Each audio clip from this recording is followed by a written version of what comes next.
आज हम लोग बात करेंगे एलटी ग्रेड के अंतर्गत। आपको पता है दो एग्ज़ाम होते हैं, एक जीएस का एक सब्जेक्ट का। तो जो जीएस का एग्ज़ाम होता है एलटी ग्रेड में, उस जीएस वाले में क्या होता है आपको पता है कि जो जीएस का पोर्शन है उसमें आपके टोटल 9 सब्जेक्ट आते हैं। 9 सब्जेक्ट में जो सबसे महत्वपूर्ण सब्जेक्ट है वो आपका क्या है, एग्रीकल्चर, जिसे कृषि कहते हैं। इसमें जो ये एलटी ग्रेड कराता है वो पीसीएस कराता है। तो आपके यहाँ पे बंद सिलेबस है। बंद सिलेबस में क्या है, भारत में कृषि और कृषि उत्पादन और विपणन। तो सबसे बड़ी प्रॉब्लम आपको ये आ रही थी कि आप कह रहे थे सर इसके पीवाई क्यों नहीं मिल रहे हैं एलटी ग्रेड जीएस के। और पीवाई क्यू इसलिए नहीं मिल रहे हैं क्योंकि ये पेपर जो हुआ है एक ही बार हुआ है। कब हुआ है, 2018 में हुआ है। और किसी भी एग्ज़ाम का परीक्षा पैटर्न जानने के लिए उसके 4-5 साल के पेपर होना बहुत ज़रूरी है, तभी हम उसके परीक्षा पैटर्न को जान सकते हैं। तो आज हम आपकी एक बड़ी प्रॉब्लम सॉल्व करने जा रहे हैं कि जो आपके एलटी ग्रेड जीएस में एग्रीकल्चर के पीवाईक्यू हैं, प्रीवियस ईयर क्वेश्चन पेपर हैं, उनके बारे में आज आपको सॉल्व कराने जा रहे हैं। यहाँ हम आपको 3 बातें बताएंगे। पहली बात तो ये बताएंगे कि जो आपका एग्रीकल्चर है, कृषि है, इस कृषि में किस प्रकार के क्वेश्चन आ रहे हैं, वो आपको सारे क्वेश्चन बताएंगे। दूसरी बात ये बताएंगे वो क्वेश्चन किस किताब से आ रहे हैं, वो क्वेश्चन कहाँ से आ रहे हैं, आपको ये बताया जाएगा। तीसरा आपको ये बताएंगे कि ये क्वेश्चनों का प्रकार कैसा है, किस तरीके से एग्जामिनर आपसे क्या पूछना चाह रहा है। तो सबसे पहले आपकी एक प्रॉब्लम सॉल्व करते हैं। वो प्रॉब्लम ये है कि आप बार बार कहते हो सर कि जब 2018 में एक पेपर हुआ है, कितने पेपर हुए हैं, एक पेपर हुआ है, तो फिर हमको 4-5 साल के पेपर कहाँ से मिलेंगे। तो अब मैं आपको एक चीज़ ये बताऊं कि देखिए, जैसे आपका ये पीसीएस कराता है, एलटी ग्रेड का एग्ज़ाम कौन कराता है, पीसीएस कराता है, ठीक है। अब पीसीएस में एक कॉलेज जो आता है, जो पीसीएस एग्ज़ाम कराता है एलटी का और जीआईसी प्रवक्ता का, तो एक कॉलेज होता है जीआईसी, नाम सुना होगा, गवर्नमेंट राजकीय इंटर कॉलेज। इसमें 2 टीचर होते हैं, एक होता है जीआईसी प्रवक्ता और एक होता है आपका एलटी ग्रेड का टीचर, ठीक है। अब एलटी ग्रेड का पेपर हुआ है 2018 में, लेकिन जो प्रवक्ता का पेपर हुआ है वो इससे पहले भी लगातार होते आ रहे हैं। अगर आपने ये किताब देखी हो जीएस प्रवक्ता सामान्य अध्ययन वाली, तब आप इसमें देख सकते हैं कि ये पेपर कब कब हुए हैं, 2017 में हुए हैं, 15 में हुए हैं। यहाँ से देखते हैं, ये पेपर आपका 2008 में हुआ है, 2009 में हुआ है, 2012 में हुआ है, 2015 में हुआ है, 2017 में हुआ है। इसके बाद कब हुआ है, 2021 में हुआ है, जल्दी में, ठीक है। तो ये पेपर आपके लगातार हुए हैं। और अगर ये पेपर नहीं हुए हैं तो फिर ये आप देख सकते हैं, ये आपके सामने पेपर मौजूद हैं। ये देखिए आपका एलटी ग्रेड 2009, इसके बाद आपका ये आ गया 2013, फिर इस तरीके से आप देखिए 2012, फिर ये आ गया 18। तो इस तरीके से ये जो क्वेश्चन हैं, ये क्वेश्चन जो जीआईसी प्रवक्ता का जो पेपर बनाते हैं वही लोग पेपर किसका बनाते हैं, एलटी ग्रेड का। और यहाँ पे जो पैटर्न जीआईसी प्रवक्ता में जीएस का आता है वही किस में आता है, एलटी ग्रेड में, क्योंकि सिलेबस दोनों का एक है। एलटी ग्रेड में भी उसने क्या कहा है, कृषि, और उसमें जीआईसी प्रवक्ता में क्या कहा है, कृषि। तो अब हमको अगर इसका जीआईसी प्रवक्ता में, जीआईसी में, एलटी ग्रेड में अगर हमको एग्रीकल्चर का पैटर्न समझना है तो आप देखेंगे कि जो 10-12 साल से जो पेपर हो रहे थे जीआईसी प्रवक्ता के, जो क्वेश्चन आए हैं, जो पैटर्न है, वही पैटर्न किसका रहा है, आपका एलटी ग्रेड का रहा है। तो हम यहाँ पे आपको ये बताना चाहते हैं कि जो टीचर, जो भी प्रोफेसर क्या करते हैं, जीआईसी प्रवक्ता के पेपर बना रहे हैं, वही प्रोफेसर किसके बनाते हैं, एलटी के पेपर बनाते हैं। ये बात आप समझ लीजिए। तो जब आपको एलटी ग्रेड का पैटर्न समझना है एग्रीकल्चर का, तो आपको किसका समझना पड़ेगा, जीआईसी प्रवक्ता में जो जीएस का आता है। और ये जो टीचर होते हैं, ऐसा नहीं है कि ये जीआईसी का और एलटी का ही पेपर बनाते हैं, यही लोग उस परीक्षा पैटर्न से काय का बनाते हैं, जीडीसी का बनाते हैं, फिर किसका बनाते हैं, आश्रम पत्ती का बनाते हैं, डाइट का बनाते हैं, एलटी ग्रेड का बनाते हैं। तो इससे आपको क्या लगेगा, पता लगेगा। तो हमने बताया 3 चीज़ें आपको बताई जाएंगी। एक तो ये बताया जाएगा कि आप कौन सा क्वेश्चन जो है, कैसे कैसे क्वेश्चन आए हैं। दूसरा ये बताया जाएगा ये क्वेश्चन किस मटेरियल में मिलेंगे। तीसरा ये क्वेश्चन के प्रकार क्या हैं। चलो हम थोड़ी सी बात क्वेश्चन के प्रकार पे कर ले रहे हैं, बहुत इंपॉर्टेंट चीज़ है, ये आपको समझना बहुत ज़रूरी है। पहली चीज़, जो क्वेश्चन के प्रकार हैं, क्वेश्चन के प्रकार हैं, तो पहले क्वेश्चन वो होते हैं जो डायरेक्ट पूछे जाते हैं। कैसे, डायरेक्ट पूछे जाते हैं। दूसरे क्वेश्चन जो होते हैं वो कैसे पूछे जाते हैं, नहीं में, ठीक है, अभी आपको इसका एग्जाम्पल बताया जाएगा। तीसरे क्वेश्चन कौन से होते हैं, जो आपके कथन और निष्कर्ष वाले होते हैं, कथन और निष्कर्ष वाले होते हैं। चौथे क्वेश्चन आपके कौन से पूछता है, ये आपके पूछता है मिलान वाले, वो क्या कहेगा, मिलान करवाएगा। फिर आपके एक से अधिक, एक से अधिक, जो एक से अधिक आपके वो होते हैं आंसर होते हैं, 1 2 3 इस तरीके से क्वेश्चन आते हैं।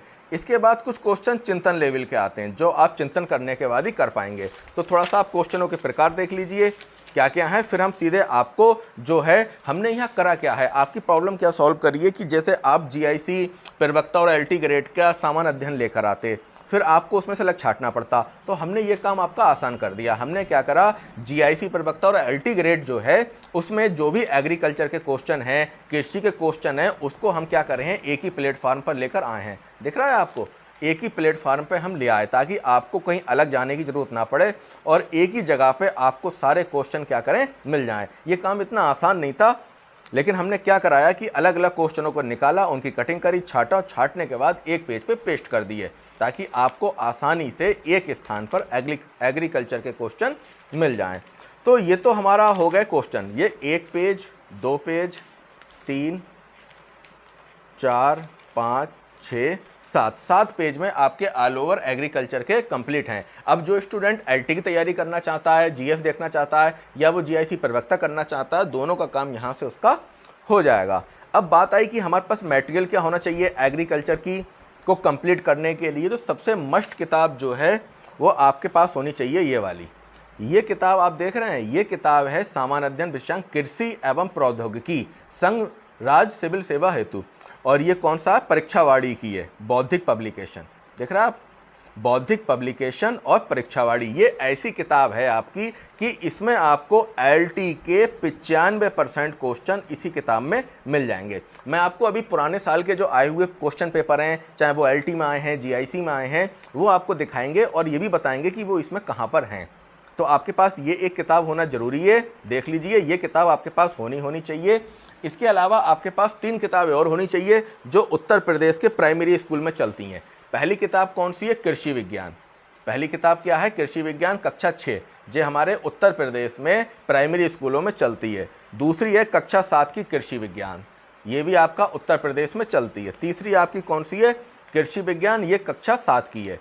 तो ये आपकी कक्षा 6 की है, ये आपकी कक्षा 7 की है और ये आपकी कक्षा 8 की है। तो आपको केवल 2 मटेरियल चाहिए, कोई भी तीसरा मटेरियल नहीं चाहिए। ये 2 चीज़ें आपकी पर्याप्त हैं, किसके लिए, एग्रीकल्चर जीएफ तैयार करने के लिए। और एक किताब और चाहिए जो लोग प्रवक्ता की स्पेशल तैयारी कर रहे हैं, उत्तर प्रदेश स्पेशल, ये भी आपकी बौद्धिक पब्लिकेशन की है, परीक्षावाड़ी की, ये भी आपके पास होनी चाहिए, क्योंकि अगर उसने उत्तर प्रदेश से क्वेश्चन पूछ लिया फिर ये किताब आपकी हेल्प करेगी। तो मटेरियल में केवल 3 चीज़ें आपके पास होनी चाहिए। तो अब हम बात करेंगे क्वेश्चन की। मैं आपको क्वेश्चन समझाऊंगा और समझाने के साथ ये भी बताऊंगा कि ये किस तरीके का क्वेश्चन है और ये क्या है। तो मैंने आपको अभी बताया था कि क्वेश्चन पहले वो होते हैं जो डायरेक्ट आते हैं। तो ये आप क्वेश्चन देख रहे हो, इसमें डायरेक्ट क्वेश्चन क्या है, निम्नलिखित में से वृक्षों में सामाजिक वानिकी हेतु किसके रोपण को प्रोत्साहित किया जाता है। तो ये जो क्वेश्चन है ये कैसा क्वेश्चन है, ये आपका डायरेक्ट क्वेश्चन है, ठीक है। अगला क्वेश्चन नहीं वाले, अब ये कह रहा है निम्नलिखित उर्वरक कारखानों में से कौन इफको द्वारा संचालित नहीं होता। तो ये क्वेश्चन कहाँ सा आ गया, नहीं वाला, ठीक है। अगले क्वेश्चन होते हैं कथन और निष्कर्ष वाले। तो पहले इसलिए बता दे रहा हूँ आपको क्योंकि बाद में आपको समझने में आसानी रहेगी क्वेश्चन का प्रकार, क्योंकि एग्जामिनर क्या करता है, क्वेश्चन में भी कई प्रकार होते हैं, वो आपको लगातार उलझा देता है। अब जैसे हमने कहा कथन और निष्कर्ष वाले, कई क्वेश्चन ऐसे होते हैं वो आपको कथन दे देता है। तो ऐसे जैसे ये क्वेश्चन देखिए, गोल्डन राइस, तो कथन ए और इसका कारण बता दिया आर, फिर वो कहेगा ए और आर दोनों सही हैं, ए आर की सही व्याख्या करता है। इस तरीके के जो क्वेश्चन होते हैं वो कथन और एक तरीके से कारण के होते हैं, ये अलग अलग नामों से होते हैं। कुल मिला के जिसको टॉपिक की अच्छी समझ है वो ऐसे क्वेश्चन कर पाता है। अगला है मिलान वाले। अब देखिए ये क्वेश्चन आपका क्या है, मिलान वाला। क्रांति पूछ लिया, हरित क्रांति, नीली क्रांति, गुलाबी क्रांति। फिर वो पूछता है एक से अधिक आंसर, जिनके आंसर कैसे होते हैं, एक से अधिक होते हैं। तो ऐसा क्वेश्चन देखते हैं जिसके आंसर एक से अधिक होते हैं, कि पहला दूसरा सही है, पहला दूसरा तीसरा सही है, इस तरीके से उनके क्या रहते हैं आंसर। जैसे जे है, देखो पहला दूसरा सही है, दूसरा तीसरा सही है, या ओनली तीसरा सही है। तो इस तरीके से ये आपका है। काफ़ी समय लगा ये काम करने में, आपके क्वेश्चनों को एक ही प्लेटफॉर्म पर लाने में। तो अब हम सॉल्व करते हैं क्वेश्चन। तो पहला क्वेश्चन वो पूछ रहा है देखिए थोड़ा अगर धुंधला दिखे या थोड़ा सा कोई चीज़ ना दिखे तो टेंशन की कोई बात नहीं, मैं मुंह से बोल रहा हूँ, आप लोग आराम से देख सकते हैं। पहला कह रहा है निम्नलिखित में से कौन सही सुमेलित नहीं है। मैंने आपको एक क्वेश्चन का प्रकार बताया था। देखिए क्वेश्चन का उद्देश्य ये नहीं है कि आपने क्वेश्चन पढ़ा और पढ़ने के बाद क्या करा, उसका आंसर लगा लिया और देख लिया, नहीं, आपको क्वेश्चन को भी समझना है, उसके 4 विकल्पों को भी समझना है।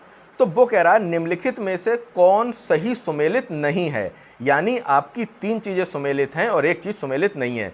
अब जो है धान, धान की क्या है किस्म आपकी, पूसा बासमती। अरहर की क्या है, बहार। मटर की क्या है, सपना। और चना की क्या है, रचना। तो इसमें कौन सा गड़बड़ है, तो इसमें जो गड़बड़ है वो क्या है, चना। चना की क्या है, रचना नहीं है।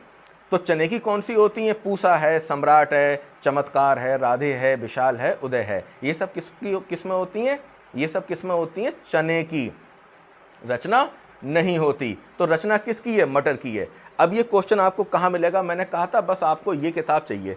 अब ये क्वेश्चन मिलेगा आपको 62 नंबर पेज पे। जब आप इसे खोलेंगे और इसका 62 नंबर पेज निकालेंगे तो यहाँ पे ये पूरा चैप्टर है और इसमें क्या है, फसलों उत्पादन, अनाज उत्पादन, गेहूँ उत्पादन, ऐसे करके यहाँ पर है। तो अब हम देखते हैं आपका कि कौन कौन सी किस्में कहाँ क्या पूछ रहा है। तो धान की क्या है, पूसा बासमती। तो देखो ये लिखा है धान, ये आपका चल रहा है धान। धान की क्या है, पूसा, लिखा है पूसा। अब इसके बाद दूसरी क्या है, अरहर। अरहर की कौन सी है, अरहर की है बहार। तो ये आपको मिलेगा पेज नंबर 71 पे। देखिए ये लिखा हुआ दिख रहा है आपको, ये लिखा है अरहर। निम्नलिखित के अनुसार भारत में अवस्था है, बहार, अमर, आज़ाद, मालवीय, विकास, मालवीय, चमत्कार, ये सब किसकी हैं, अरहर की प्रमुख किस्में हैं। तो ये आपको 71 नंबर पेज पे जो पहला क्वेश्चन है ये यहाँ पर है। अब बात आई सर चने का, बता दीजिए कि चने की किस्म कौन सी है। तो देखो चने की आ गई, ये चना है। तो चने की कौन सी होती हैं, मैंने बताया चने की जी हैं, पूसा है और आपका सम्राट है, चमत्कार है, राधे है, विशाल है, उदय है, ये सब किसकी हैं, चने की हैं। तो यहाँ पे वो कह रहा है कि निम्नलिखित में से मिलान नहीं है। तो मिलान किसका नहीं है, चने की रचना नहीं है। तो आपको क्या करना है, इसमें आपको क्या समझ में आया कि इसमें वो किस में पूछ रहा है, क्या पूछ रहा है, किस में, फसल किस में। तो पहला क्वेश्चन आपको समझ में आ गया क्या है। दूसरा क्वेश्चन कह रहा है वो, ये थोड़ा सा ये क्वेश्चन यहाँ पे आ गया है कि निम्नलिखित में से कौन सा सूक्ष्म पोषक तत्व नहीं है, कौन सा सूक्ष्म पोषक तत्व नहीं है। तो आपने पोषक तत्वों के बारे में पता होगा, 4 तरीके के होते हैं। एक कौन से होते हैं, आवश्यक पोषक तत्व, दूसरे मुख्य पोषक तत्व, तीसरे द्वितीयक पोषक तत्व और चौथे सूक्ष्म पोषक तत्व। तो यहाँ पे आपका क्या हो गया, ये कह रहे हैं सूक्ष्म पोषक तत्व नहीं है। तो मैग्नीज, जस्ता, बोरान और कैल्शियम सूक्ष्म पोषक तत्व नहीं है। तो ये आपकी जो किताब है बाड़ी प्रकाशन की, कृषि और प्रौद्योगिकी वाली, इसमें जब आप जाएंगे 179 पेज पे तो वहाँ पे आपको ये सारे क्या मिल जाएंगे, एक ही नोट्स में मिल जाएंगे। यानी एक ही पेज में आपको सारे के सारे पोषक तत्व मिल जाएंगे, कहीं जाने जरूरत नहीं पड़ेगी। दिख रहा है आपको, ये क्या है, आवश्यक पोषक तत्व, मुख्य पोषक तत्व, द्वितीयक पोषक तत्व और सूक्ष्म पोषक तत्व। अब वो क्वेश्चन क्या पूछ रहा है, अब क्वेश्चन पूछा निम्नलिखित में से सूक्ष्म पोषक तत्व नहीं है। कौन सा नहीं है, सूक्ष्म नहीं है।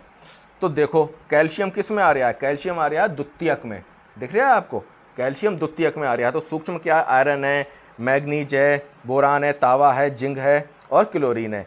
तो यहाँ पे इसका कौन सा आंसर हो जाएगा, नहीं है कैल्शियम। भाई ध्यान रखना नहीं है, मैंने क्वेश्चन के बारे में आपको बताया था, ये 6-7 प्रकार के क्वेश्चन होते हैं। तो यहाँ पे कौन सा हो गया, कैल्शियम नहीं है।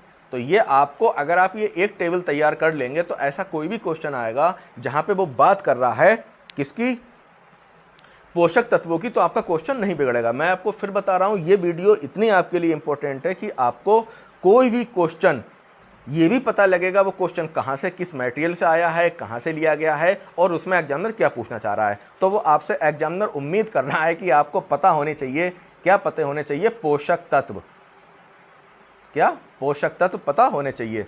अगला वो कह रहा है भारतीय कृषि अनुसंधान प्रणाली, भारतीय कृषि अनुसंधान प्रणाली संस्थान जो है वो कहाँ पर स्थित है। तो भारतीय कृषि अनुसंधान पर, तो यहाँ पे ये एक जनरल क्वेश्चन है। कैसा क्वेश्चन है, जनरल क्वेश्चन है। जब आप पढ़ेंगे, अगर आप इसी किताब में आएँ तो सबसे लास्ट में क्या है, यहाँ पे आप देखोगे तो यहाँ पे सबसे लास्ट में ये दिखाया, इन्होंने बताया है कि कौन से वो क्या होते हैं, कौन कौन से रिसर्च इंस्टीट्यूट कहाँ पर हैं। रिसर्च इंस्टीट्यूट कहाँ पर हैं, तो ये आप यहाँ पे आसानी से इसको पकड़ लेंगे कि ये आपका भारतीय कृषि अनुसंधान कहाँ स्थित है, ये आपका मेरठ में स्थित है। भारतीय कृषि प्रणाली अनुसंधान ये कहाँ पर है, ये है आपका मेरठ में। असल में जो आपका ये है कृषि अनुसंधान संस्थान है, ये अपनी हेल्प के लिए कुछ वो तैयार करता है, इसकी हेल्प के लिए कुछ और संगठन है, उसी संगठनों में एक संगठन है भारतीय कृषि प्रणाली अनुसंधान। इसका जो मेन काम है वो है किसानों की समस्या को हल करना और टिकाऊ कृषि प्रणाली को डेवलप करना। तो जब आप कृषि तैयारी करेंगे तो आपको अनुसंधान केंद्र तैयार करेंगे तो उसमें आपका ये आ जाएगा। वैसे ये करंट का क्वेश्चन भी है, स्टैटिक करंट में आता है। नेक्स्ट क्वेश्चन ये है कि मक्का गेहूं देरी से और जिसमें गन्ना पेड़ी गेहूं का फसल चक्र है, तो ये पूछना चाह रहा है कि भाई गन्ना पेड़ी और गेहूं का फसल चक्र क्या है, तो ये फसल चक्र होता है 3 वर्ष का।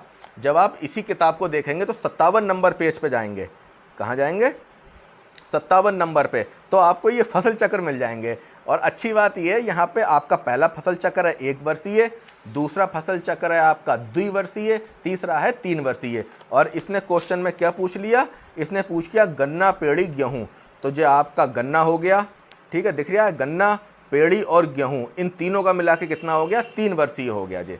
तो आप क्या लगा देंगे, 3 वर्षीय लगा देंगे। अगला ये क्वेश्चन जो है ये करंट का है, ये इसका नहीं है। और फिर हम जाएंगे पीताम्बरी एक प्रजाति है, पीताम्बरी एक प्रजाति है, तो पीताम्बरी किसकी प्रजाति है, पीताम्बरी है पीली सरसों की, किसकी है, पीली सरसों की। अब ये क्वेश्चन जो है आपका, मैंने बताया कि ये जो किताब है इसमें 95% क्वेश्चन आपके मिल जाएंगे। कितने परसेंट, 55%। बाकी आपको जो कक्षा 6, 7, 8 की है वहाँ मिल जाएंगे। तो पीताम्बरी किसकी प्रजाति है, पीली सरसों की प्रजाति है। क्लियर। अब आपको सर ये किताब में कहाँ पर है, तो किताब में जो है ये आपको 76 पेज पे आना पड़ेगा। देखिए ये है 76। अब यहाँ पे है सरसों, तो ये हमारा क्या चल रहा है, सरसों कि कृषि विद्यालय ने क्या करा है, सरसों की 00 प्रजाति, और इसके बाद बरोड़ा, पूसा बोल्ड, जय किशन, पीताम्बरी लिखा है। ये पीताम्बरी सरसों की अन्य प्रमुख किस्में हैं। यानी आपको ये कहाँ मिल रहा है, 76 नंबर पेज पे मिल रहा है। तो ये क्या है, इसकी पीताम्बरी है। किस उर्वरक में नाइट्रोजन एमाइड के रूप में पाई जाती है, नाइट्रोजन यानी नाइट्रोजन जो है वो एमाइड के रूप में पाई जाती है। तो वैसे तो जनरल क्वेश्चन है ये कि ये किस में पाई जाती है, यूरिया में पाई जाती है। किस में, यूरिया में। इसके लिए आप कुछ मत करिए, 180 पेज पे आ जाइए, 180 पेज पे देखिए जी आपका 180 है। और यहाँ पे देखिए क्या लिखा हुआ है, जे एमाइड के रूप में क्या मिलती है, यूरिया। एमाइड के रूप में क्या है, यूरिया, यूपीपीसीएस।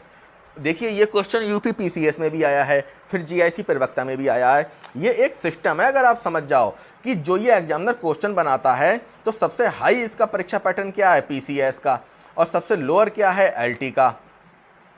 तो जो क्वेश्चन है लगातार रिपीट भी होते हैं, पैटर्न इनका लगभग एक सा ही रहता है, क्योंकि एग्जामिनर इनका एक होता है, कोई अलग एग्जामिनर नहीं होता। तो हमने देखा कि पीताम्बरी किसकी प्रजाति है, तो पीताम्बरी हो गई आपकी पीली सरसों की। और किस उर्वरक में, अगला आपका क्वेश्चन है कि किस उर्वरक में नाइट्रोजन एमाइड के रूप में मिलती है, तो ये मिलती है किसमें, यूरिया में। अब अगला क्वेश्चन है कि उत्तर प्रदेश में केंद्रीय कृषि विद्यालय विकसित किया जा रहा है। उत्तर प्रदेश में केंद्रीय कृषि विद्यालय कहाँ विकसित किया जा रहा है, ये विकसित किया जा रहा है झांसी में। कहाँ किया जा रहा है, झांसी। और इसके लिए आपको 285 पेज पे आना पड़ेगा।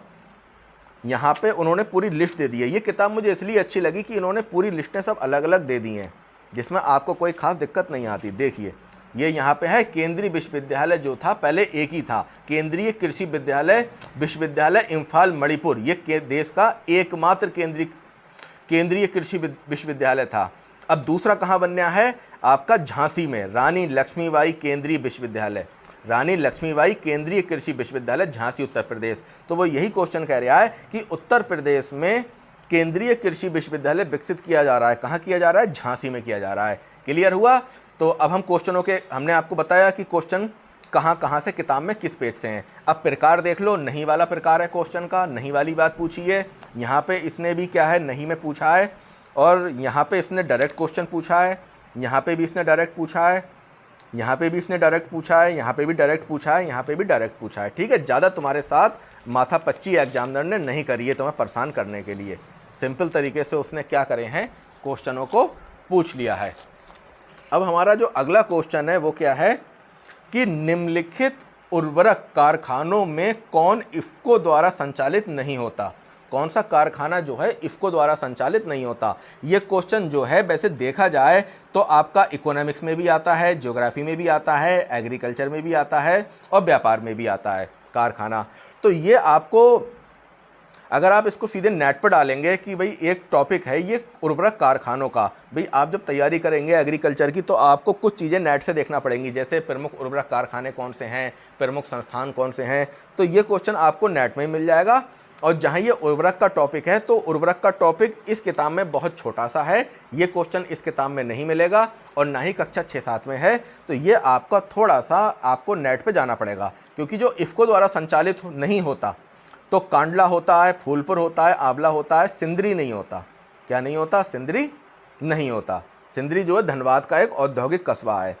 अगला क्वेश्चन देखिए, बहुत सिंपल क्वेश्चन है जो कक्षा 6 वाला बच्चा भी कक्षा 6 की किताब में भी आपको मिल जाएगा कि निम्नलिखित प्रकार के वृक्षों में सामाजिक वानिकी हेतु किसके रोपण को प्रोत्साहित किया जाता है।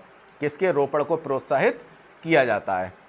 तो ये रोपण को प्रोत्साहित किया जाता है, मतलब कहने का मतलब ये है कि जो सामाजिक वानिकी लगाते हैं तो वो किसके रोपण को प्रोत्साहित करते हैं? फल उत्पादन को, चारा उत्पादन को, या फिर ईंधन उत्पादन को, यह बहु उपयोगी। तो जो भी भाई सामाजिक वानिकी लगती है वो बहु उपयोगी चीज़ों के लिए लगाई जाती है, ताकि उससे फल भी मिल जाए, चारा भी मिल जाए, ईंधन भी मिल जाए।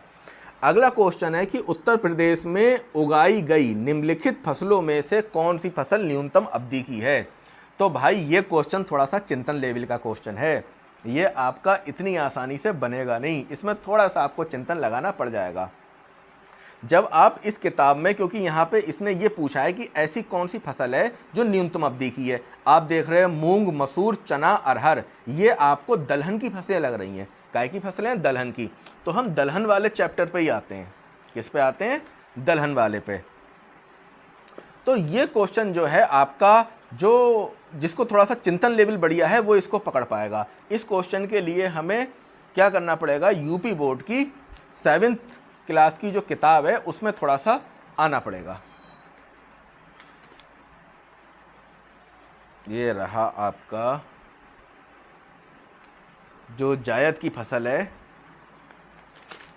इसमें हम जब फसलें देखेंगे तो ये बात हो रही है हमारी। अब इसने ये कहा है कि निम्नलिखित उत्तर प्रदेश में उगाई गई फसलों में से किसकी अवधि जो है वो न्यूनतम है, सबसे कम समय में कौन सी फसल जो है वो डेवलप हो जाती है।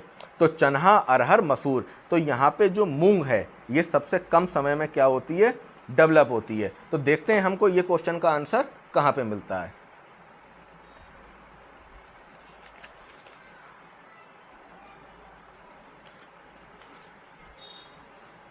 तो ये भाई क्वेश्चन जो है पूरी तरीके से, अब जैसे इन्होंने यहाँ पे ये बनाया है कि फसलें लिख दी दलहन की, और इसके बाद जन्म स्थान, जलवायु, तापमान, वर्षा और मिट्टी। इसी के आगे आप एक हेडिंग और ऐड कर लेना, समय, कि किस फसल को पकने में कितने दिन का समय लगता है, क्योंकि जब यहाँ क्वेश्चन पूछा है तो यहाँ क्वेश्चन पूछ सकता है।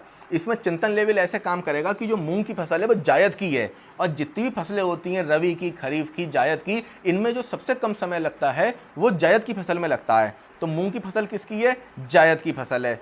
तो जब ये जायद की फसल है तो यहाँ पे आपको ये चीज़ थोड़ी सी हेल्प कर सकती है कि ये सबसे कम समय में क्या होगा? इसका उत्पादन होगा। अब हम देखते हैं यूपी बोर्ड वाली, क्या ये यूपी बोर्ड वाली हमारी मदद कर पाएगी? चलो भाई देखते हैं।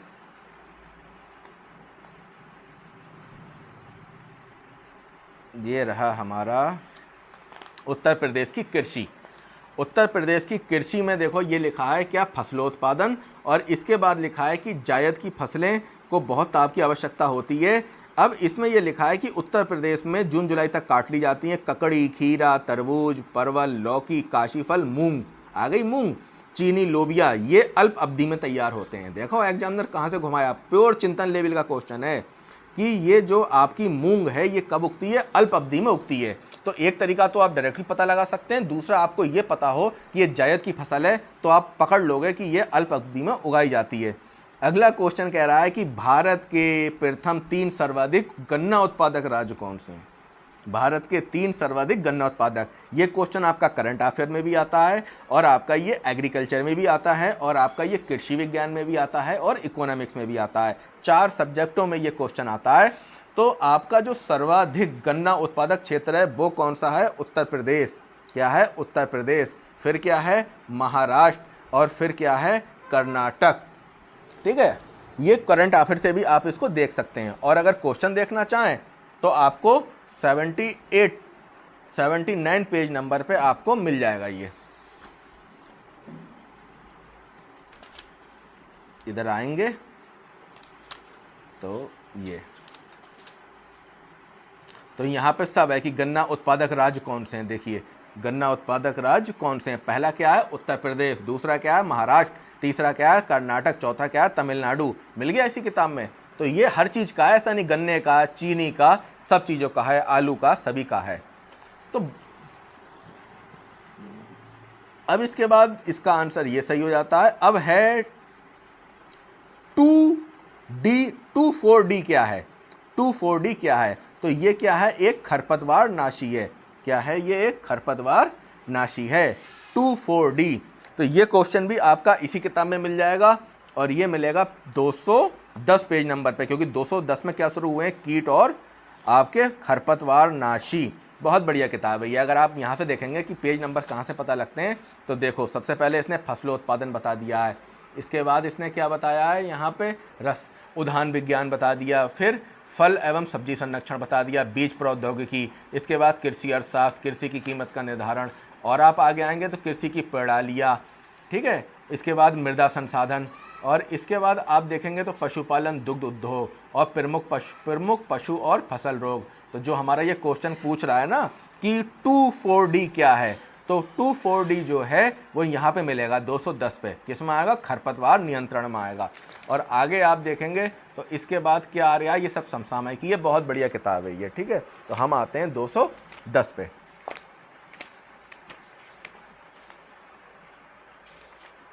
ये आया हमारा 210, और 210 में आपको ही ब्रैकेट में मिल जाता है कि 2,4-D। 2,4-D क्या है? 2,4-D एक क्या है? ये खरपतवार नाशी है। खरपतवार नाशी है। और ये कौन से खरपतवारों को कंट्रोल करता है? जो चौड़ी पत्ती के खरपतवार होते हैं उनको क्या कर लेता है? कंट्रोल कर लेता है। आया समझ में? अगली बार नाम ना पूछ ले तो आपको नाम भी याद होना चाहिए। ब्यूटाक्लोर, इसके साथ में एक खरपतवार नाशी और है, ये भी पौधों के लिए सही काम करता है। बस अलग अलग मतलब और भी काफ़ी खरपतवार नाशी हैं, जैसे ये 2,4-D है, ब्यूटाक्लोर है, ये अपने अपने काम करते हैं। अब भाई वो क्वेश्चन आया है जो मैंने आपको क्वेश्चन के प्रकार बताए थे कि ऐसा क्वेश्चन जो क्या पूछता है। असल में इस क्वेश्चन के पीछे एग्जामिनर की मंशा क्या होती है, हम क्वेश्चन को पढ़ रहे हैं। क्वेश्चन क्या कह रहा है? गोल्डन राइस एक ऐसी जैव प्रौद्योगिकी उपलब्धि है। क्या है? एक ऐसी जैव प्रौद्योगिकी उपलब्धि है जो उपभोक्ताओं के लिए भी उतनी ही लाभप्रद है जितनी किसानों के लिए। और कथन ए, कथन आर कारण क्या कह रहा है? इस चावल का पीलापन बीटा कैरोटीन की अधिक मात्रा को प्रदर्शित करता है जो यौगिक शरीर में विटामिन ए में परिवर्तित हो जाते हैं। देखिए अगर आप पढ़ाई, अब इसमें इसके विकल्प क्या कह रहा है? ए, कथन ए और आर दोनों सही हैं तथा ए आर की सही व्याख्या करता है। ए और आर दोनों सही हैं परंतु ए आर की सही व्याख्या नहीं करता है। अब यहाँ पे क्या कह रहे हैं? देखिए चिपकाए गए हैं, तो ये आपको सभी एक ही प्लेटफॉर्म पे मिल रहे हैं, वरना आपको ढूंढने में, काटने में, देखने में प्रॉब्लम होती है। यहाँ आपको एक ही जगह उपलब्ध हो जा रहे हैं। ए सही है पर आर गलत है, ए गलत है, आर सही है। तो इस क्वेश्चन का उद्देश्य क्या होता है? पहला उद्देश्य कि वो आपके टॉपिक पे पकड़ देखना चाहता है, आपके टॉपिक पे पकड़ कितनी है, यानी आपका कॉन्सेप्ट कितना क्लियर है, आपने कितना नोट्स बना तैयारी करी है या कितनी डीपली गहराई तैयारी करी है। कहीं ऐसा तो नहीं कि आपने हवा हवाई तैयारी करी है। ऐसी चीज़ों को जांचने के लिए वैसे मैं सोच रहा था एक वीडियो आपकी क्वेश्चन के ऊपर बता दूं जिसमें मैं आपको ये बताऊं कि क्वेश्चन के कुल कितने प्रकार होते हैं और एग्जामिनर देखो एग्जामिनर के पास जाल एक ही है, वो क्या है? क्वेश्चन। वो आपको जाल में फंसाने के लिए क्वेश्चन फेंकेगा। तो क्वेश्चन सारे एक से तो होते नहीं हैं, सारे क्वेश्चन क्या होते हैं? अलग अलग होते हैं। तो आपको अगर क्वेश्चनों के प्रकार पता होंगे तो आप मुश्किल से ही उसके जाल में फंस पाओगे। तो यहाँ पे इस क्वेश्चन ने काय की बात करी है? गोल्डन राइस एक ऐसी जैव प्रौद्योगिकी है और जिन लोगों की थोड़ी सी जैसे और डीप समझना चाहते हो ऐसे पढ़ा करें कि गोल्डन राइस नाम है एक ऐसी जैव प्रौद्योगिकी कहते हैं जहाँ पे जीन में परिवर्तन किया जाता है। सब्जियों के, पौधों के, फलों के जीन में क्या कर देते हैं, परिवर्तन कर देते हैं। अब पहले गुलाब एक ही होता था, आपने देखा है कि गुलाबी, अब गुलाब काला भी आ रहा है, हरा भी आ रहा है, लाल भी आ रहा है, पीला भी आ रहा है, सफ़ेद भी आ रहा है, हर तरीके का आ रहा है। तो ये क्या है, जैव प्रौद्योगिकी। तो ये इसमें क्या है कि ऐसी प्रौद्योगिकी है जो उपभोक्ता यानी खाने वालों के लिए तो अच्छी है और किसानों के लिए भी क्या है, अच्छी है। दूसरा कह रहा है चावल का पीलापन क्या होता है, बीटा कैरोटीन की अधिक मात्रा को प्रदर्शित करता है जो विटामिन ए में परिवर्तित हो जाता है।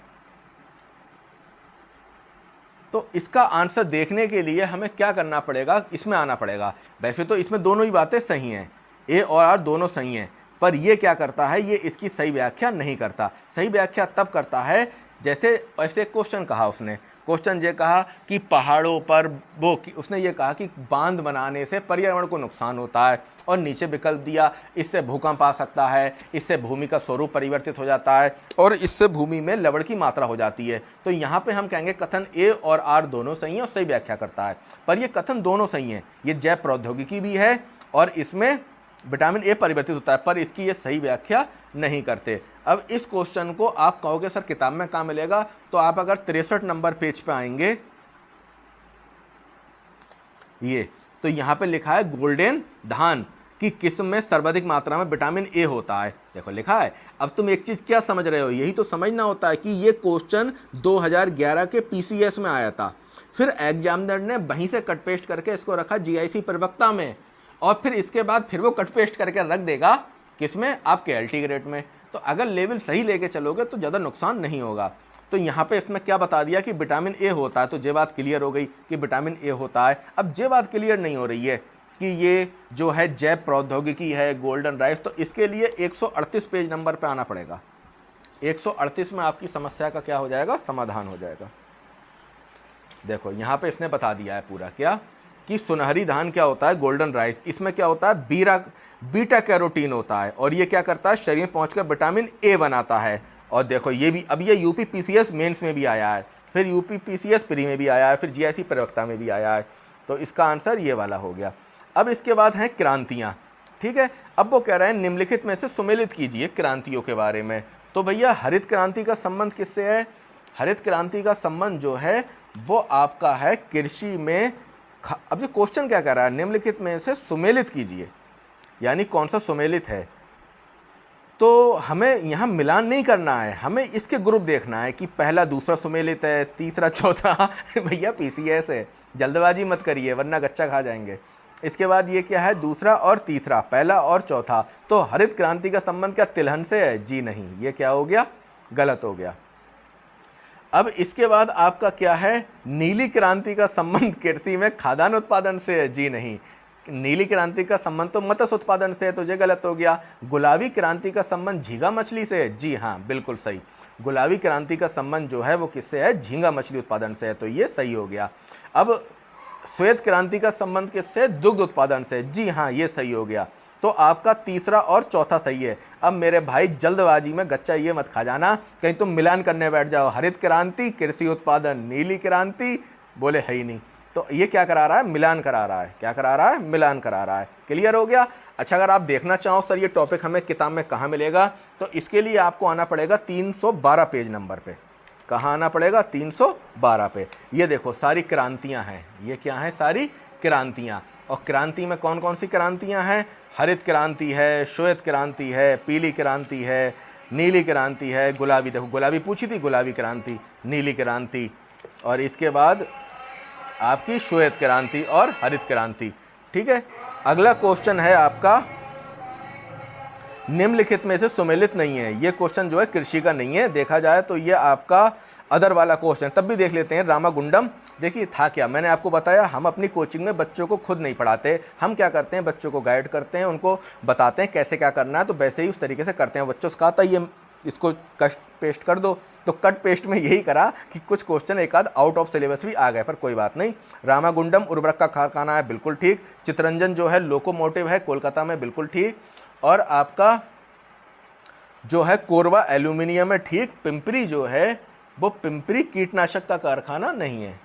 पिंपरी जो है वो क्या है, कीटनाशक का कारखाना नहीं है। ये क्या है, हिंदुस्तान एंटीबायोटिक्स लिमिटेड, ये आपका औषधि निर्माण की जगह है। ठीक है, अगला क्वेश्चन हमारा एग्रीकल्चर का है। निम्नलिखित में से कौन सा नत्रजनीय जैव उर्वरक के रूप में प्रयुक्त होता है। नत्रजनीय यानी वो ऐसी जैव उर्वरक है जो भूमि में क्या करता है, नाइट्रोजन की मात्रा को बढ़ा देता है। तो ऐसा कौन सा है, कवक, नील हरित शैवाल, मांस और अनावृत जीवी। तो इसमें ये आपका क्या है, नील हरित शैवाल है।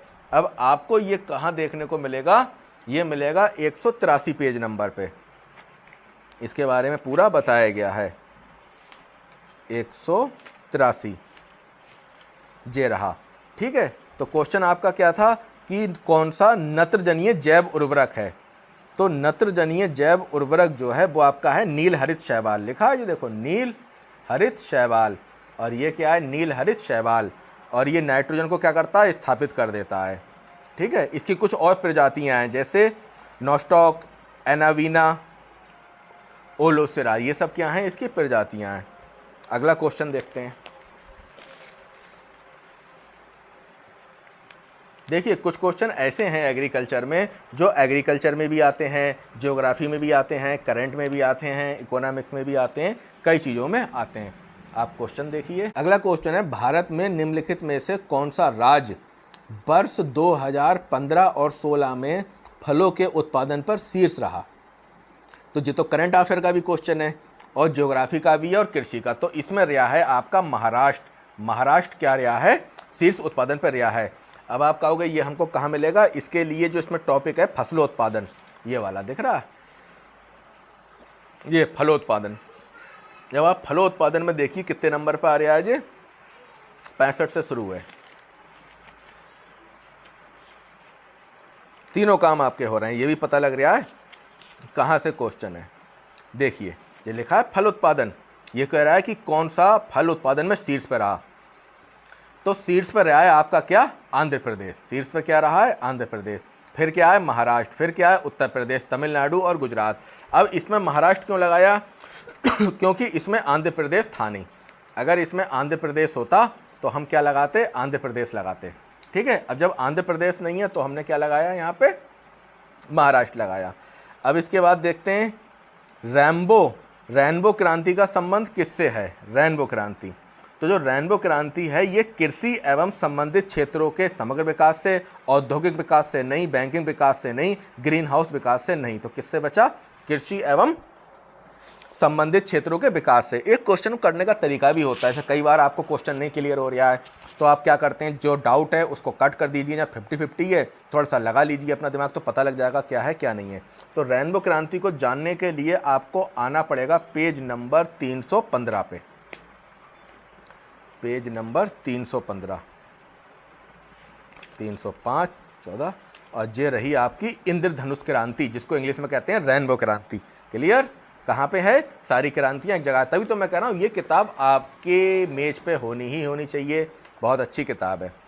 अगला क्वेश्चन है 2014-15 में विश्व में कौन सा देश दुग्ध उत्पादन, ये तो आपको पता ही है भारत है। ठीक है, कहाँ कौन सा देश है, भारत है। और तब भी अगर आप किताब देखना चाहते हैं तो 192 पेज नंबर पे आ जाइए, 192 पे, और आपको पहली ही बार में ये मिल जाएगा कि देखिए ये लिखा है कि विश्व में दुग्ध उत्पादन 1998 से ही भारत का पहला स्थान और अमेरिका का दूसरा स्थान रहा है। 1998 से ही क्या हुआ है, पहला स्थान भारत का, दूसरा स्थान किसका है, अमेरिका का है। तो ये आपको मिल जाएगा, ये बाकायदा पूरा टॉपिक है, animal husbandry and dairy industry. ठीक है, अगला हम क्वेश्चन देखते हैं, ये क्या है, निम्नलिखित कथनों में से कौन सा सही नहीं है।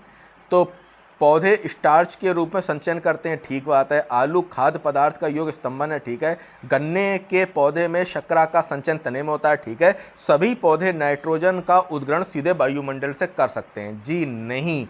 सभी पौधे अगर वायुमंडल से सीधे नाइट्रोजन ले पाते तो बेचारे वाले पौधे होते हैं कौन से, कीटभक्षी, जैसे घटपर्णी हो गया, तो फिर वो क्यों लेते कीटों से नाइट्रोजन, फिर वो जड़ों में गांठें बन के फिर क्यों लेते, माइक्रो राजा क्या काम है। तो कहने का मतलब ये है, ये बात कैसी है, गलत है कि सभी पौधे जो हैं वायुमंडल से सीधे उद्ग्रहण नहीं कर सकते हैं।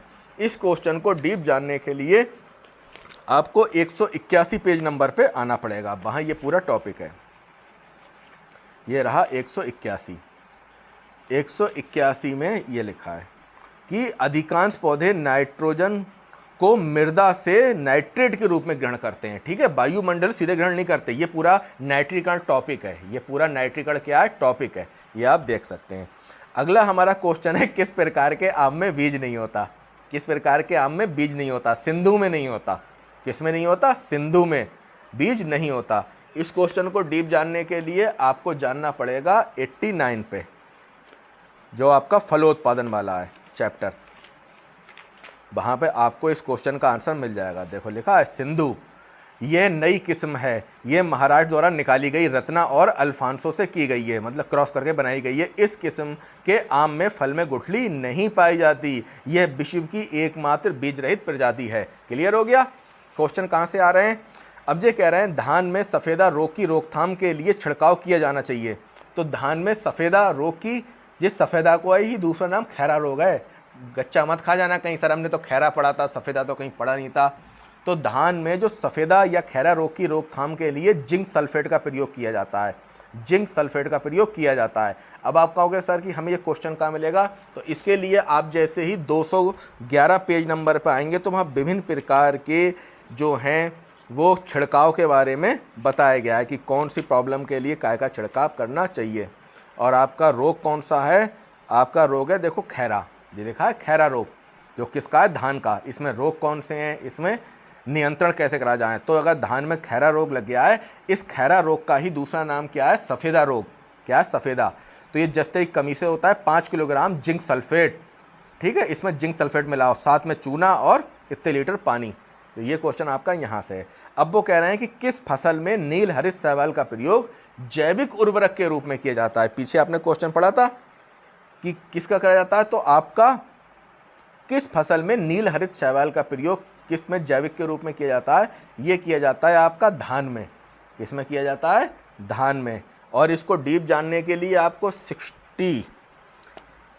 60 पेज नंबर पे आना पड़ेगा। तो वहाँ स्पष्ट लिखा हुआ है, देखिए कि नील हरित शैवाल का प्रयोग लिखा है।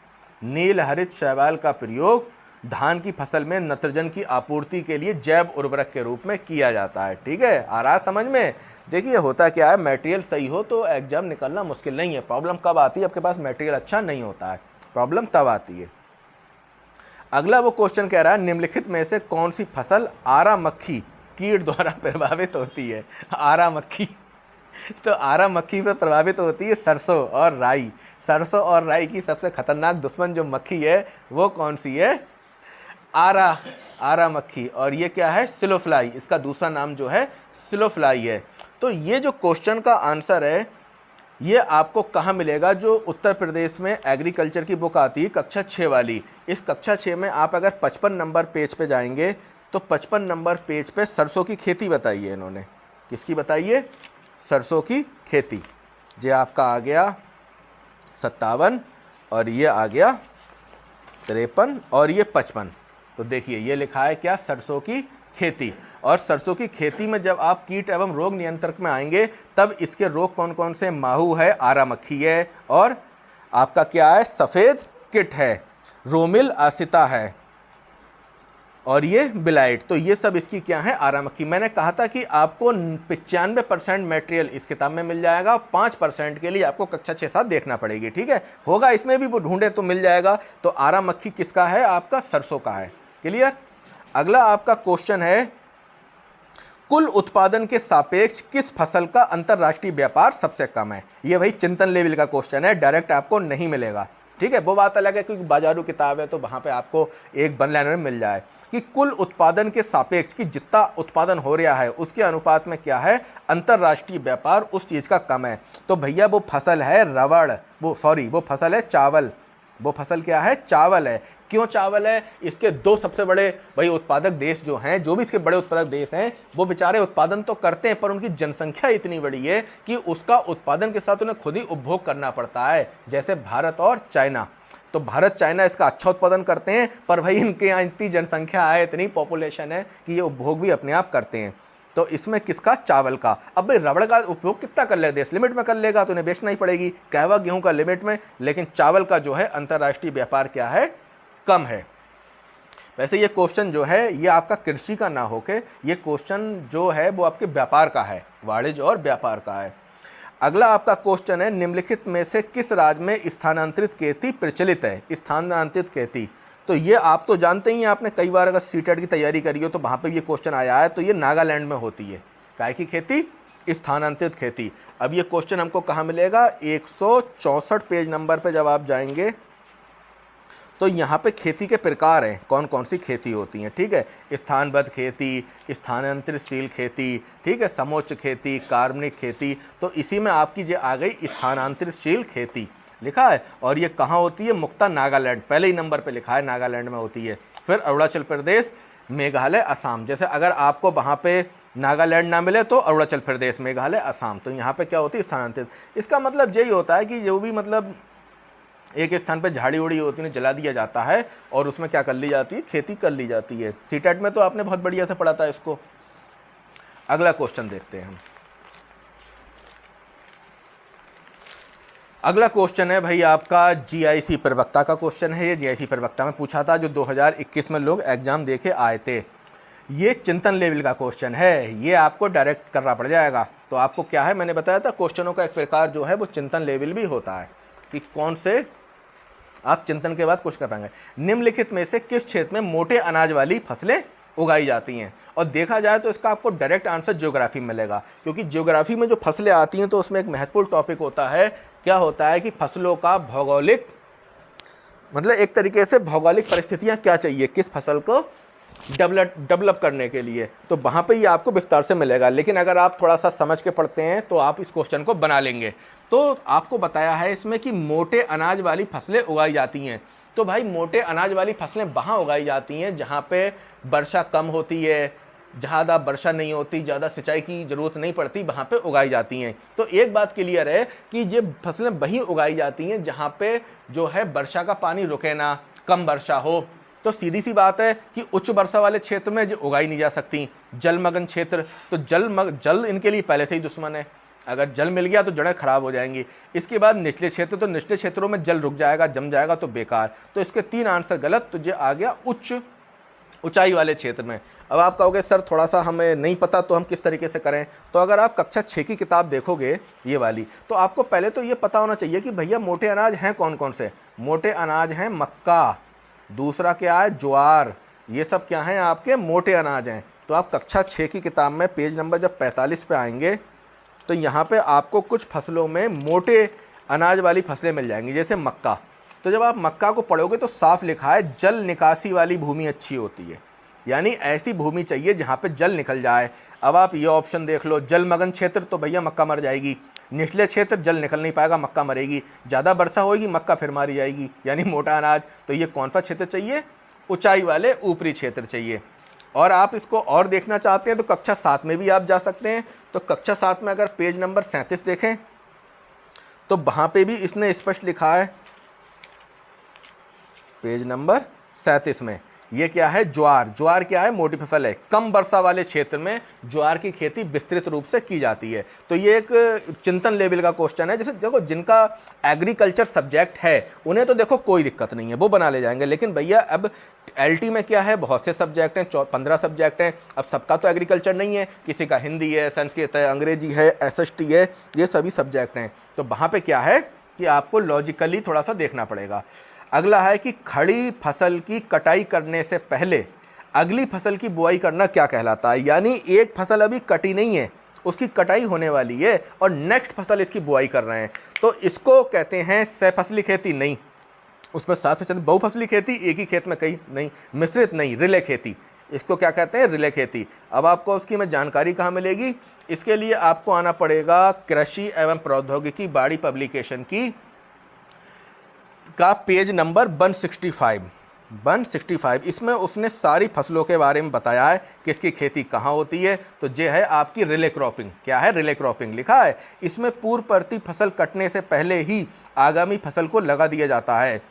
ठीक है, मतलब पहली फसल कटने से पहले अगली फसल काटा जाता है, जिसको कहते हैं रिले क्रॉपिंग। क्लियर? ये GIC 2021 का है क्वेश्चन। अरे एक क्वेश्चन तो रह जा रहा है। निम्नलिखित में से कौन सी फसल जो है वो लवण सहिष्णु है, यानी ऐसी फसल जो नमक वाली जगहों पर स्टेबल हो जाएगी। खरबूजा नहीं हो पाएगा, लोबिया नहीं हो पाएगी, मटर नहीं, चुकंदर हो जाएगी। चुकंदर एक ऐसी फसल है कि अगर लवणता है मिट्टी में तो वो उसके प्रति उदासीन नहीं रहती, उसके साथ एडजस्ट कर लेती है। अगला क्वेश्चन है कि भारतवर्ष में प्रथम कृषि विज्ञान केंद्र की स्थापना की गई थी। भारतवर्ष में प्रथम कृषि विज्ञान केंद्र की स्थापना भारतवर्ष में कब की गई थी? तो ये की गई थी आपकी 1974 में। कब की गई थी? 1974 में। अब ये आपका अनुसंधान के चैप्टर से रिलेटेड है और यहाँ पे थोड़ा सा इसकी हिस्ट्री बताई गई है, वहाँ आप इसे देख सकते हैं। कब हुई थी? 1974 में हुई थी। अब इस क्वेश्चन का आंसर जानने के लिए आपको आना पड़ेगा 279 में। 279 पेज नंबर, ये देखिए, ये लिखा है कृषि विज्ञान केंद्र कि सन 1974 में पांडुचेरी में पहला कृषि विज्ञान केंद्र की स्थापना की गई थी। तो ये बहुत बढ़िया चैप्टर है, ये आप थोड़ा सा जानेंगे कि इसका विकास कैसे हुआ, शिक्षा तंत्र, कृषि विज्ञान केंद्र, और सबसे अच्छा क्या लगा, कृषि अनुसंधान संस्थान सारे यहाँ पर हैं। अंतर्राष्ट्रीय कृषि अनुसंधान संस्थान यहाँ पर हैं, राष्ट्रीय कृषि अनुसंधान केंद्र यहाँ पर हैं, केंद्रीय कृषि अनुसंधान केंद्र यहाँ पर हैं, भारत के महत्वपूर्ण कृषि एंड पशु चिकित्सा विश्वविद्यालय यहाँ पर है, important agriculture university and veterinary university of India, ये आपको सब कहाँ मिलेंगे? यहाँ पे मिलेंगे। अगला हम क्वेश्चन देख रहे हैं, निम्नलिखित में से कौन सा उद्दीपक फसल है? तो ये तो भाई बहुत आसान क्वेश्चन है। गेहूं, उद्दीपक का मतलब जो होता है जो हमको एकदम चार्ज कर दे। चार्ज करने वाली फसलें कौन सी हैं? आपकी चाय हो गई, कॉफ़ी हो गई, तंबाकू हो गई, तो ये सब क्या कर देती हैं? व्यक्ति को एकदम उद्दीपक का काम करती हैं। अगला है रेगुर शब्द संबंधित करता है। अभी मैंने आपको वीडियो बनाई थी मिट्टी के बारे में, तो रेगुर शब्द के बारे में क्या बताया था? रेगुर शब्द जो आता है वो किसके लिए आता है? काली मिट्टी के लिए, काली कपास मिट्टी के लिए रेगुर शब्द। आपको पता ही है, इसके लिए आपको 172 नंबर पेज पे जाना पड़ेगा और वहाँ पे उसने स्पष्ट लिख दिया है कि काली मिट्टी का दूसरा नाम क्या है? रेगुर मिट्टी है। काली मिट्टी का दूसरा नाम क्या है? रेगुर। तो ये है आपके मिट्टियों के प्रकार। तो यहाँ पे लिखा है इस मिट्टी को रेगुर कहते हैं। और रेगुर किसे कहते हैं? काली मिट्टी को। ये देख रहे हैं जलोढ़ के नीचे क्या है? काली। ये लिखा है काली मिट्टी और इसका नाम क्या है? रेगुर मिट्टी। ठीक है, इसे रेगुर मिट्टी कहते हैं।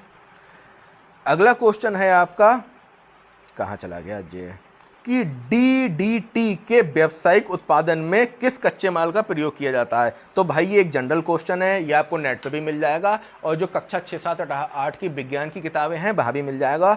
इसमें जो आपका इस्तेमाल किया जाता है, ये किया जाता है क्लोरोबेंजीन, क्लोरोबेंजीन और क्लोरल, इसका इस्तेमाल किया जाता है DDT। अब तो खैर प्रतिबंध है। अगला आपका क्वेश्चन है, यूरोप के निम्नलिखित देशों में से कौन सा खाद्यान्न उत्पादन में आत्मनिर्भर है? तो आप अगर GS पढ़ते हो तो एक क्वेश्चन आता है, वो क्वेश्चन ये कहता है कि किसानों का देश किसे कहा जाता है? तो किसे कहा जाता है? फ्रांस को। फ्रांस जो है वो खाद्यान्न उत्पादन में कैसा है? आत्मनिर्भर है, खाद्यान्न उत्पादन में आत्मनिर्भर। अगला कह रहे हैं, कीटभक्षी पौधे जिस मृदा में उगते हैं उसमें अल्पता किस चीज़ की होती है? ये क्वेश्चन साइंस का है और उसमें आपको पता ही है कि जिन मृदाओं में नाइट्रोजन की कमी होती है वहाँ पे क्या होता है? कीटभक्षी पौधे पकड़ लेते हैं कीटों को और उनसे भी नाइट्रोजन पूरी कर लेते हैं। अगला क्वेश्चन है, फसलों के निम्नलिखित में से कौन सा युग्म भारत में कुल दलहन का 75% उत्पादित करता है? तो जितनी दालें उगाई जाती हैं उसमें 75% योगदान या भागीदारी किसकी है? ये तो आप बता ही सकते हैं, हल्का सा कॉमन सेंस लगाएंगे तो चना और अरहर, क्योंकि सबसे ज़्यादा खपत किसकी है? चने की और अरहर की। ठीक है, इस क्वेश्चन को जानने के लिए ये भी एक थोड़ा सा चिंतन लेवल का क्वेश्चन है, लेकिन आपका बन जाएगा। इसके लिए आपको 72 पेज नंबर पे आना पड़ेगा, जहाँ पे आपका दलहनी फसलों उत्पादन बताया गया है। कौन सा? 72।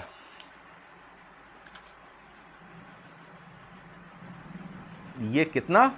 75% कंट्रोल कर रहे हैं। ये है, देखिए, देश की दलहनी फसलों के उत्पादन में क्रमशः 3 लोगों का स्थान पहला है। पहला चना, दूसरा अरहर, तीसरा उर्द। उत्पादन में प्रथम टॉप 3 लोग कौन है? चना, अरहर और उर्द। तो इस तरीके से आपका ये क्वेश्चन बन जाता है, चना, अरहर, और अगर उर्द होता तो वो भी इसमें ऐड हो जाता है। इसने उर्द कहीं दिया नहीं है।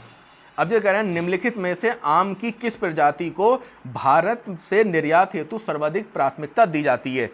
तो भारत से कौन सा आम सबसे अधिक क्या किया जाता है? निर्यात किया जाता है। अगला क्वेश्चन है, निम्नलिखित में से कौन रबी की फसल नहीं है?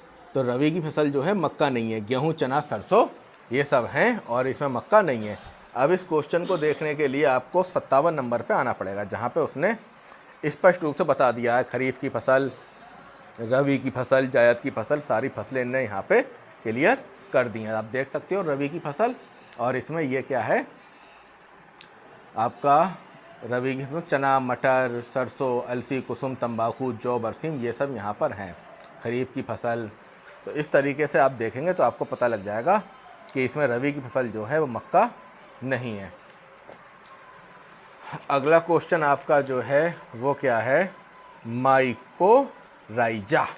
माइकोराइजा ये कह रहे हैं माइकोराइजा एक सहजीवी प्रबंध है, यानी एक ऐसा प्रबंध है ज़मीन में क्या करता है, नाइट्रोजन को बढ़ा देता है एक तरीके से सहसंबंध के द्वारा।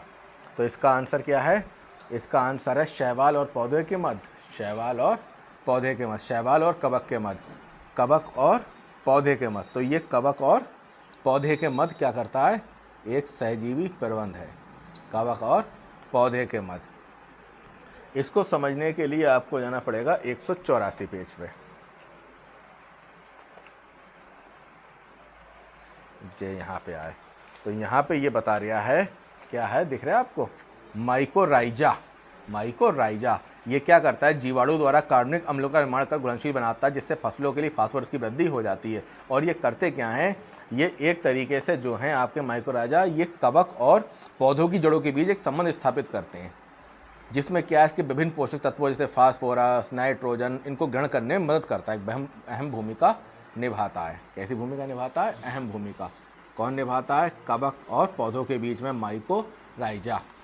अब इसके बाद आपका है कि 1 किलोग्राम नाइट्रोजन की पूर्ति के लिए कितनी यूनिट चाहिए, तो इसकी यूरिया चाहिए 2.2 kg।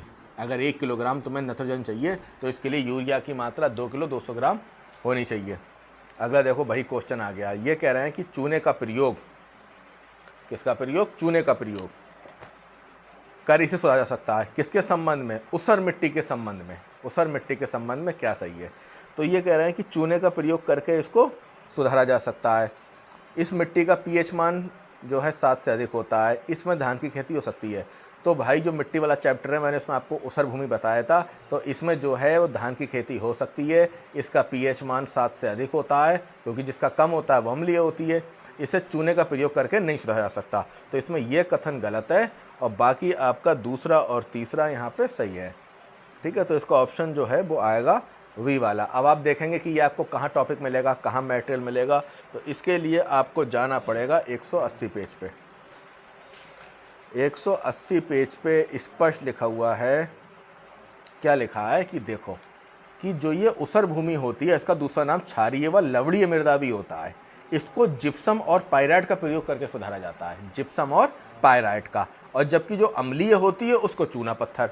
तो चूने से किसको सही करते हैं, अम्लीय वाली को, तो ये गलत हो गया। बाकी इसका पीएच मान 7 से अधिक रहता है और इसमें धान उगाया जा सकता है। अब आप और ज़्यादा डीप जाना चाहते हैं तो आपको क्या नाम है, कक्षा 8 की अगर आप बुक खोलेंगे तो उसमें भी आपको ये यहाँ पे मिल जाएगा, जहाँ पे आपकी धान की खेती है। तो धान की खेती में भी लिखा हुआ है, आप देख सकते हैं आराम से इसको। तो आपका ये पहला वाला गलत हो गया, 2 वाले सही हो गए। अब अगला क्वेश्चन क्या है, गन्ने के उचित और परिश्रमिक मूल्य निम्नलिखित में कौन अनुमति करता है। ये आपका उसका व्यापार का है, ठीक है, ये आर्थिक मामलों की कैबिनेट कमेटी करती है। ठीक है, अगला क्वेश्चन बहुत बढ़िया है, निम्नलिखित में से कौन सा फास्फेटिक जैव उर्वरक है। फास्फेटिक जैव उर्वरक है, तो ये आपका कौन सा है, आपका राइबोजियम नहीं है, नील हरित शैवाल और एजोला और बैस्कुलर, अर्बुस्कुलर और माइकोराइजा। तो ये क्या है, माइकोराइजा। तो ये क्या है आपका, एक तरीके से फास्फेट जैव उर्वरक है। अब इस क्वेश्चन की थ्योरी और डीप से समझने के लिए आपको जाना पड़ेगा 184 पेज नंबर पे। ये आपकी किताब है कृषि प्रौद्योगिकी। जब आप 184 पे जाएंगे तो 184 पे यहाँ पे आपका साफ लिखा हुआ है कि फास्फेट घुलनशील, लिखा है फास्फेट घुलनशील वाले जैव उर्वरक। तो फास्फेट घुलनशील वाले क्या है, माइकोराइजा, माइकोराइजा। और ये क्या है, माइकोराइजा। और ये कौन सा है, फास्फेटिक। मिल गया। अगला आपका क्या है, अगला है कि सूरजमुखी, वही वाला क्वेश्चन आ गया, निष्कर्ष और कथन वो और कारण और कार्य वाला, कि सूरजमुखी का तेल एक अच्छी गुणवत्ता का खाद्य तेल है, यानी सूरजमुखी का तेल है अच्छी गुणवत्ता का। हाँ भाई सही बात है। इसमें असंतृप्त वसा अम्लों की अधिक मात्रा पाई जाती है। जी हाँ, जब असंतृप्त वसा अम्लों की अधिक मात्रा पाई जाती है तभी ये हार्ट के लिए अच्छा रहता है। और इसमें क्या है, ए और आर दोनों सही है, सही व्याख्या करता है, तो इसका ऑप्शन पहला सही हो जाएगा। अब इसकी डिटेल जानने के लिए आपको जाना पड़ेगा पेज नंबर 75 पे, जहाँ पे किसके बारे में, फसलों के बारे में। ठीक है, तो इसमें साफ लिखा है कि जो सूरजमुखी है, सनफ्लावर, इसमें लाइनोलिक अम्ल पाया जाता है, जो मानव शरीर में जो धमनियाँ होती हैं, हृदय की धमनियाँ, उसमें एकत्रित कोलेस्ट्रॉल को साफ़ करने का काम करता है। तो यहाँ से ये क्लियर हो रहा है कि ये क्या है, ये आपका बेहतर तेल है। और इसमें ये चीज़ क्या है, असंतृप्त। जब आप कभी मतलब इसमें वसा के बारे में पढ़ेंगे तो भी आप इस चीज़ को जानेंगे कि जो सूरजमुखी का तेल होता है वो अच्छा है। तो ऑप्शन ए भी सही है, ऑप्शन बी भी सही है, गुड तेल होता है। अगला क्वेश्चन है कि उत्तर प्रदेश में केंद्रीय कृषि विद्यालय विकसित किया जा रहा है। ये क्वेश्चन दूसरी बार आया है, तो ये झांसी में किया जा रहा है, इससे पहले आपको बता दिया है। निम्नलिखित में से कौन सा तत्व पौधों में सूक्ष्म पोषक तत्व नहीं है? ध्यान रखना, वो ये कह रहा है कि पोषक तत्व नहीं है, कहीं ऐसा ना हो जल्दी में कहो कि है। तो कौन सा सूक्ष्म पोषक तत्व नहीं है? मैग्नीशियम है। क्या मैग्नीशियम नहीं है? अब अगर आप जानना चाहो ये किस पेज में मिलेगा, तो ये आपको मिलेगा 180 या 179 के आसपास, 179 के आसपास मिलेगा। देखो ये हैं सूक्ष्म पोषक तत्व। अब ये कह रहे हैं नहीं है, तो बाकी तीन हैं। अब देख रहे हो, मैग्नीशियम, सल्फर, कैल्शियम, ये क्या है, द्वितीयक है। तो मैग्नीशियम, सल्फर, कैल्शियम ये आ गया। निम्नलिखित ICAR अनुसंधान संस्थानों में कौन सा वाराणसी में स्थित है? कौन सा वाराणसी में स्थित है? तो भारतीय सब्जी अनुसंधान केंद्र जो है वो वाराणसी में स्थित है। इसकी डीप डिटेल के लिए आपको 281 देखेंगे, 281, वहाँ पे पूरी लिस्ट है। देखो ये है पूरी लिस्ट है। केंद्रीय अनुसंधान केंद्र Indian institute of vegetable research, ये वाराणसी उत्तर प्रदेश में है। कहाँ है? वाराणसी उत्तर प्रदेश में। तो ये सारे ही आपको क्या हो रहे हैं, एक जगह पे दिखाई दे रहे हैं। अगला क्वेश्चन क्या है, वीटी पादप या वीटी का मतलब क्या है? तो ये वीटी पादप या वीटी, तो ये क्वेश्चन जो है वो आपका बीज से है। किससे है? बीज से है। तो इसमें जो ये वीटी पादप है, इसका सीधा संबंध जो है वो बैसिलस थ्यूरिजिएंसिस से है। किससे? बैसिलस थ्यूरिजिएंसिस से है। और ये इसकी डिटेल जानने के लिए हम जानेंगे कि ये डिटेल में क्या है। तो इसके लिए हमें 136 पेज नंबर पे आना पड़ेगा। 136।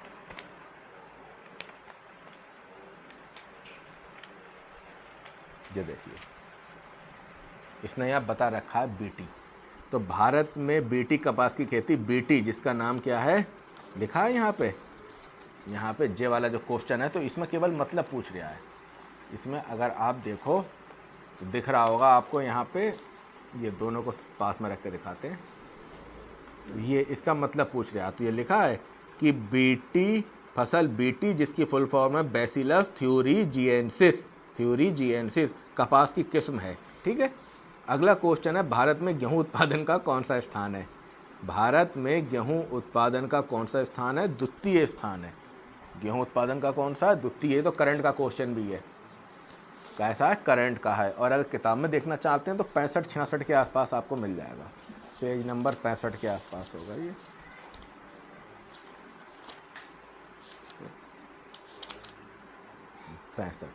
लिखा है शीर्ष गेहूं उत्पादक राष्ट्र, शीर्ष गेहूं उत्पादक राष्ट्र।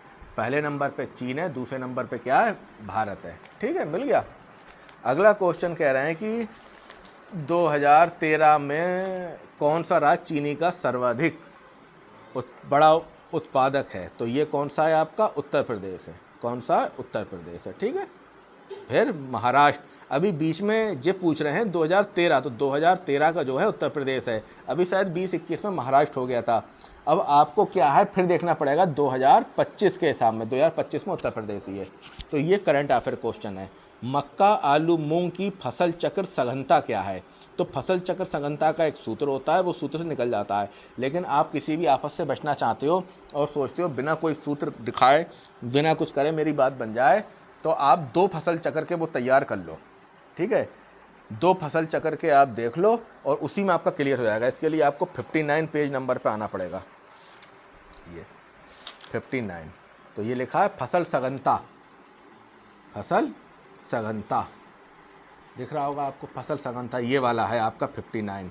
तो ये किसकी फसल सघनता पूछ रहा है, ये पूछ रहा है मक्का आलू मूंग, इसकी जो है 300 है। इसकी कितनी है, 300 है। कुछ की 250 भी रहती है, लिखा है, कुछ की जो है 200 रहती है, कुछ की 300 रहती है। बाकी इसको आप अगर अच्छे से क्लियर करना चाहते हैं तो क्रोम पे जाके, मतलब गूगल पे जाके आप इसको अच्छे से देख सकते हैं। फसल सघनता, एक वर्ष में कुल बोया हुआ क्षेत्र और शुद्ध कृषि क्षेत्र, इससे क्या निकल जाएगी आपकी फसल सघनता। और आपको एक ट्रिक बता दूं, इससे निपटना है कि ये वाला ग्रुप याद रखना, ये वाला मक्का आलू मूंग, इसकी 300 है। और जो खरीफ और रबी के समय में एक ही खेत में फसल होती है, कब, खरीफ, आपकी खरीफ और रबी के समय में, तो उसकी 200% रहेगी, जो खरीफ और रबी के समय में एक ही खेत में खरी जाती है। निम्नलिखित में से कौन सा युग्म सम्मिलित नहीं है, कौन सा युग्म सम्मिलित, मूंगफली की कौशल है, सरसों की बरदान है, अलसी की चमत्कार नहीं है, अलसी की चमत्कार नहीं है, चने की उदय है। क्लियर। तो यहाँ पे आपका कौन सा सम्मिलित नहीं है, जो अलसी सम्मिलित नहीं है। तो इसको ज़्यादा अच्छे से देखने के लिए आप किस पे जा सकते हैं, जो 74-75 पे, वो कौन सा था टॉपिक, दलहनी फसलों का उत्पादन, तो वहाँ आप देख सकते हैं कौन सी किसकी प्रजाति है। अब जो कह रहे हैं SRI विधि संबंधित है, तो जो SRI श्री विधि जो है वो धान से संबंधित है। डीप समझने के लिए आप इसको 61 नंबर पेज पे आप जा सकते हैं। 61 में लिखा है, देखो, श्री विधि। श्री विधि किसकी है, धान या चावल के लिए। ये भी देख लो भाई, ये आपको मिलेगा 74-71 पे। ये देखो, प्रमुख प्रजाति मूंगफली की प्रजाति जो है कौशल है, इसमें लिखा है कौशल है, तो कौशल है। सरसों की बरदान है, देखो भाई, सरसों ढूंढते हैं। चने की देखो जी हैं, पूसा, उदय, सम्राट, राधे, चमक, ये सब इसकी हैं। तो इस तरीके से क्या है आपकी, ये हो गई। अब अगला है कि निम्न कौन सा सम्मिलित नहीं है। चने को फली छेदक कहता है, मूंगफली को फली छेदक ना भैया, मूंगफली को जो नुकसान पहुंचाता है वो फली छेदक नहीं होता है, वो टिक्का रोग होता है, टिक्का रेग होता है, रस्ट होता है, ये सब होते हैं। ठीक है। तो और इसमें चना जो है, चने को फली छेदक करता है, ठीक है। इसके 2 ऑप्शन और हैं, 2 ऑप्शन और हैं। एक आपका क्या है, धान में कौन सा रोग लगता है, बंका रोग, धान में बंका रोग लगता है। और आपका जो मक्का है उसमें तना छेदक लगता है, मक्का में तना छेदक। ठीक है, हो सकता है ऐसी कटिंग इधर आ गई हो, देखते हैं। मक्का में कौन सा लगता है, तना छेदक, ये है। धान में बंका रोग लगता है, धान में बंका रोग लगता है, मक्का में तना छेदक लगता है। ठीक है। और ये लिखा है कि मूंगफली जो है, मूंगफली में फली, तो इस तरीके से क्या है, रस्ट, मूंगफली में रस्ट लगती है, गेरुआ रोग लगता है, टिक्का लगता है और पड़चित्ती रोग लगता है। ठीक है। तो ये क्वेश्चन आपका LT का है, ये भी LT का, ये LT का, ये चारों क्वेश्चन LT के। तो इस प्रकार से हमने आपको क्या बताया, सारे क्वेश्चन एक प्लेटफार्म पे बता दिए और ये बता दिया कि ये किताब आपको लेनी है। और हो सके तो ये 3 किताब, एक कक्षा 8, कक्षा 7, कक्षा 6 की ले लीजिए, इतनी काफ़ी है। क्वेश्चन मैंने आपको बता ही दिए, 4 से 5 बार आप इन्हें सुनेंगे तो आपको याद हो जाएंगे। और इसके बाद आपको मैंने एक टॉपिक बता भी दिया है, क्या है क्या नहीं है। आप लोग तैयारी करिए और अगर कोई प्रॉब्लम आ रहा है तो आप कमेंट करके बता सकते हैं।